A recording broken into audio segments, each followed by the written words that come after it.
Assalamualaikum class. Today we are going to discuss about condition for the germination of seed.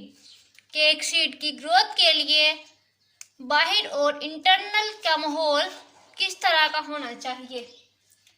पहले हम discuss करते हैं internal condition of seed के बीज की ग्रोथ के लिए बीज के अंदर का माहौल कैसा होना चाहिए।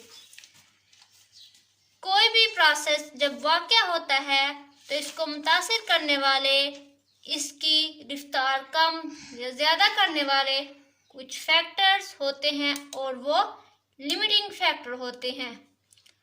अंदरूनी माहौल में वो कौन सी चीज़ें हैं जो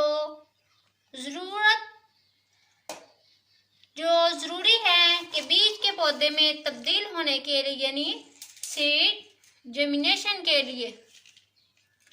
फर्स्ट हमारे पास है लाइव एम्ब्रियो के बीज के अंदर लाइव एम्ब्रियो होना चाहिए, मीन के इमेच्योर प्लांट होना चाहिए जिसके अंदर ये कैपेबिलिटी हो, ये सलाहियत हो कि वो न्यू प्लांट में तब्दील हो जाए।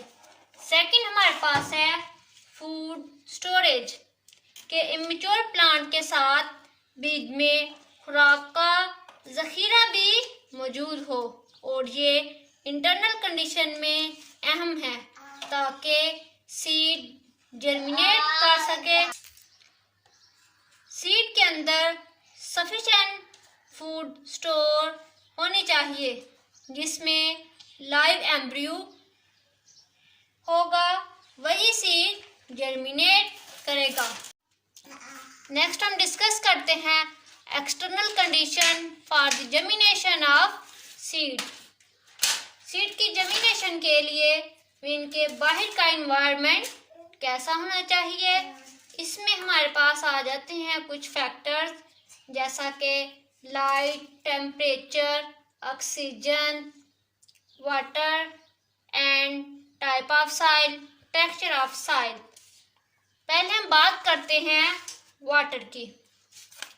अगर पानी की बात की जाए तो पानी में हर जानदार के लिए ज़रूरी है कि ज़मीन पे ज़िंदगी का होना पानी ही की वजह से है। Water is required for store food digestion.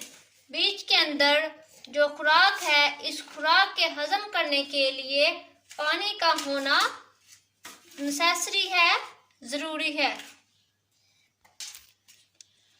जो अंदर फूड स्टोर होती है इसकी डाइजेशन वाटर स्टार्ट करवाएगा, इसकी हाइड्रोलाइसिस करवा देगा और एम्ब्रियो यूज करेगा।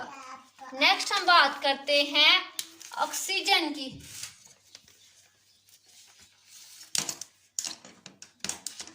जानदारों के लिए जिंदगी की बका के लिए जरूरी है सांस लेने का अमल और इस अमल के लिए ऑक्सीजन का होना जरूरी है।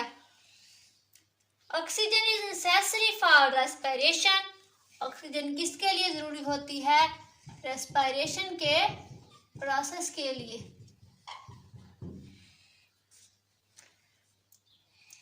Oxygen is required for embryo के ऑक्सीजन रिक्वायर्ड है एम्ब्रियो के टिश्यू के लिए। रेस्पिरेशन का अमल हर जिंदा जानदार के अंदर होता है। रेस्पिरेशन में ऑक्सीजन की वजह से ग्लूकोज का मॉलिक्यूल टूटता है। इसमें high energy molecule carbon and hydrogen का बॉन्ड टूटता है और इसके टूटने की वजह से एनर्जी रिलीज होती है और वो एनर्जी किस फॉर्म में होती है? एटीपी की फॉर्म में, और ये एनर्जी सेल की ज़रूरियात को पूरा करने में मदद करती है। नेक्स्ट हम डिस्कस करते हैं temperature. Temperature is a limiting factor for the growth या फिर जर्मिनेशन ऑफ सीड। टेम्परेचर बहुत इम्पोर्टेंट फैक्टर है सीड की जर्मिनेशन के लिए। कुछ सीड सर्दियों में ग्रो करते हैं और कुछ गर्मियों में। हर सीड के लिए एक ख़ास टेम्परेचर है। हर सीड अपने एक ख़ास टेम्परेचर पर ही ग्रो करता है। मीन के टेम्परेचर सीड जर्मिनेशन के लिए बहुत मैटर करता है।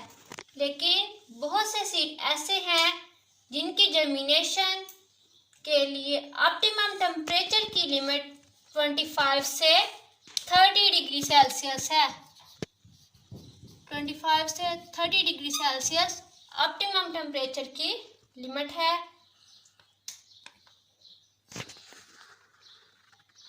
ऐसे भी हैं जो कि इससे कम और ज़्यादा पर ग्रो करते हैं। नेक्स्ट हम बात करते हैं light. Light is also a limiting factor. कुछ सीड ऐसे होते हैं जिनकी जर्मिनेशन के लिए लाइट ज़रूरी होती है। इन प्लांट्स की ग्रोथ के लिए कुछ ऐसे भी हैं जिनकी लाइट की वजह से ग्रोथ रिटार्ड हो जाती है। मीन के कुछ सीड प्लांट की ग्रोथ को लाइट फेवर नहीं करती और कुछ सीड की ग्रोथ को लाइट फेवर करती है। बहुत से ऐसे सीड हैं जिनकी जर्मिनेशन को लाइट रोक देती है और बहुत से ऐसे हैं जिनकी जर्मिनेशन में लाइट हेल्प करती है। लाइट की मौजूदगी से ज़्यादातर पौधों में बीजों के पौधों में लाइट की मौजूदगी ज़्यादातर पौधों में मीन के बीजों वाले पौधों में तब्दील होने के लिए ज़रूरी है कि बीजों को पौधों में तब्दील होने के लिए लाइट अहम है, इम्पोर्टेंट है। आज हमने डिस्कस किया internal condition and external conditions for the germination of a seed.